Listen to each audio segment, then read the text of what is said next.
Hello everyone, welcome to Fuse Room, I'm Alberto. In this video we are going to talk about Seventh Heaven Professional in terms of its interface. It's a great reverb by LiquidSonics.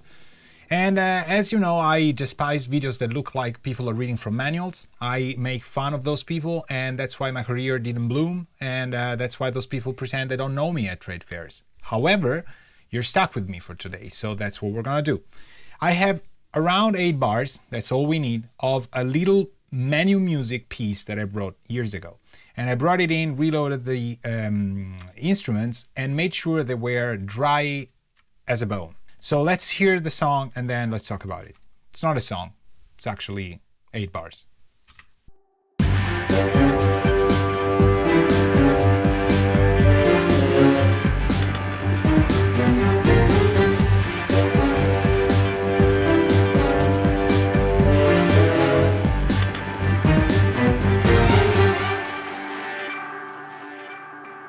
So normally, when you open Seventh Heaven, you have a very simple streamlined interface with meters on the right, the categories in the center top, and then the program name. Then you have decay time, it's the length of the reverb.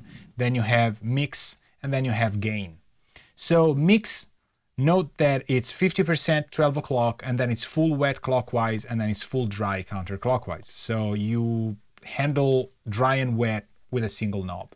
The gain is pretty self-explanatory. What I really like is the very low frequency reverb management, where you can set how strong or weak the low frequencies resonate within the reverb itself. Very useful, for example, in this track, because you have a very strong kick, right? So with the reverb,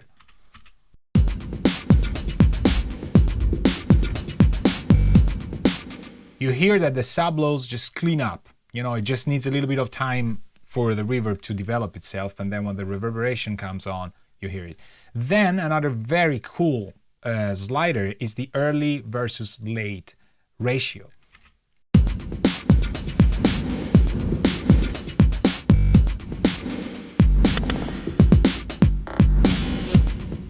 Makes it extremely easy to place a sound in the soundstage, in my opinion. Very cool. So obviously decay time set at 155 now can be, you know, lengthened.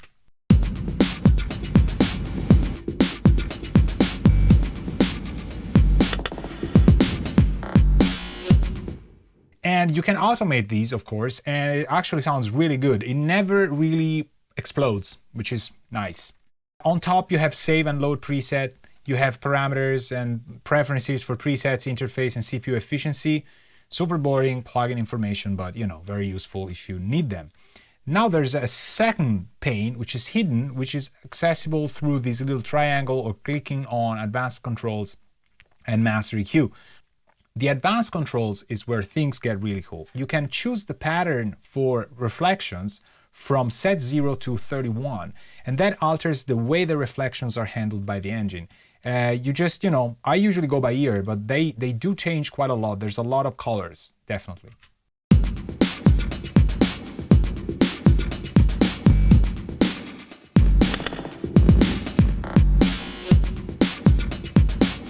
So you get the gist. It really changes the way, the pattern that the reflections, you know, are handled. So then there's a pre-delay. What I really like is that you can sync it to tempo. So for percussive instruments, it's really cool to get, you know, that offbeat thing. The delay is also another feature that I really like. You can sync it to tempo, and you can set it up to -6 dB compared to the reverb signal. And if I lower the decay time, you're gonna hear it very clearly. It's never a full-fledged delay, it's just a bounce. You hear it, boom, boom. There. So this allows for percussive instruments to get really bouncy, and it helps grooves, especially when they're lacking subdivisions or when you need more, you know. Then there's the roll-off for the high frequencies, for reflections and reverb independently. So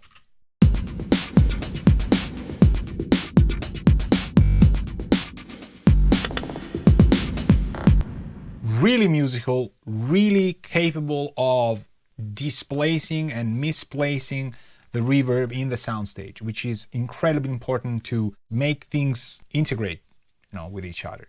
Then you have a frequency dependent decay time, which has a multiplier for low frequencies and a multiplier for the high frequencies with then a knob for the frequency itself. So you can pick a frequency and you can choose around that area what kind of multiplier you want for the reverb. So we might want to have, for example, high frequencies getting faster in their decay, and we might want, I don't know, low frequencies to be longer in their decay.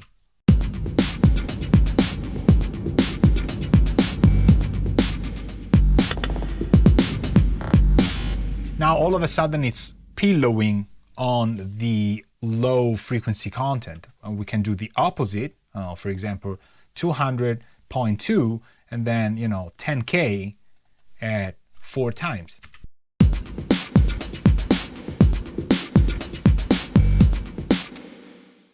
You hear now it gets sandy and completely different than it was before.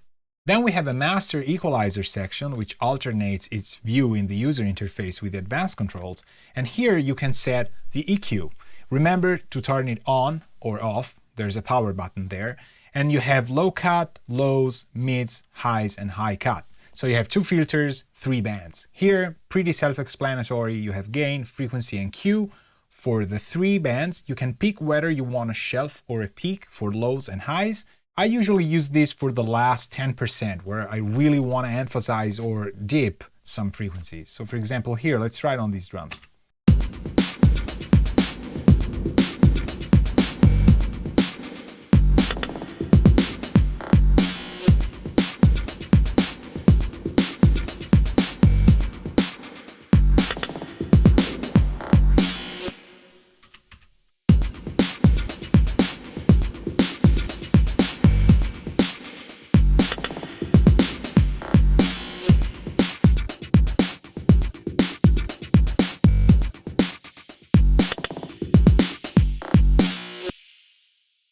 You can really get creative with it. So let's use what we learned on all the tracks, just for fun. So here we reset the drums to its own value. Let's hear it before and after.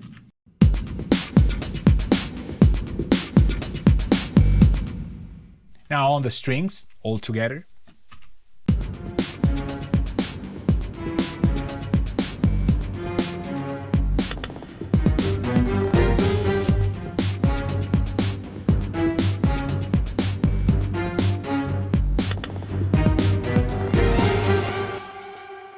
I love this Troy Hall, for example.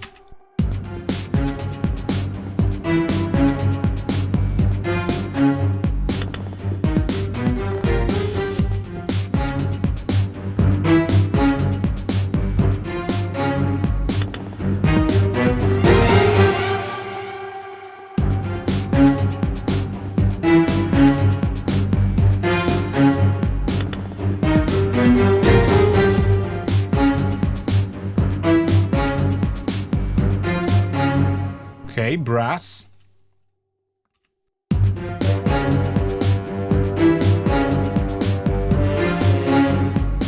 We might want to use the same room as, the strings are in. It's not mandatory, but that could work. It would be faster for sure.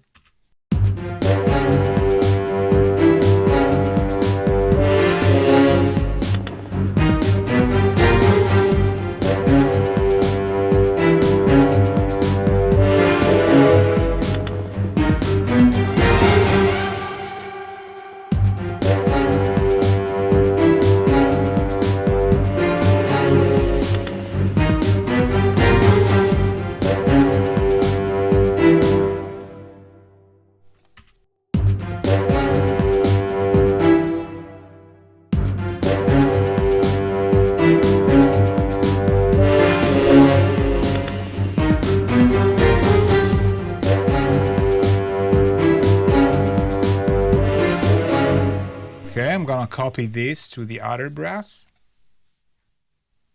here.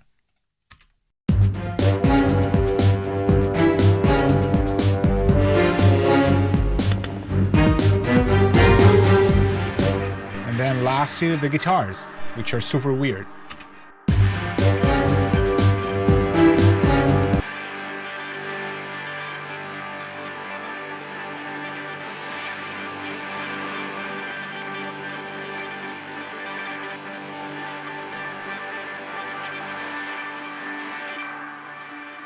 Now the guitars I want the mid frequencies from, so that's why I moved the bell on the mid EQ here.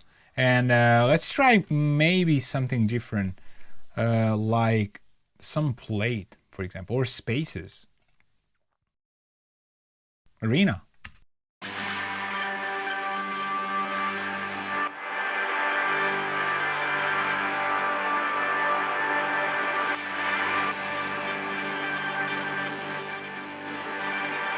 That's exactly what I wanted. That's perfect.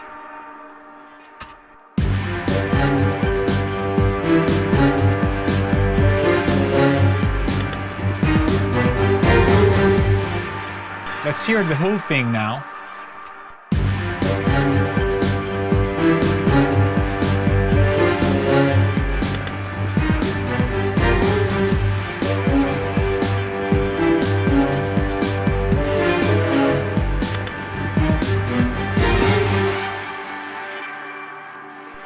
Alright, this concludes the video. I hope this was fun enough for you and it didn't look like I was reading from a manual. Hopefully it worked out. Thank you very much. See you next time. Ciao.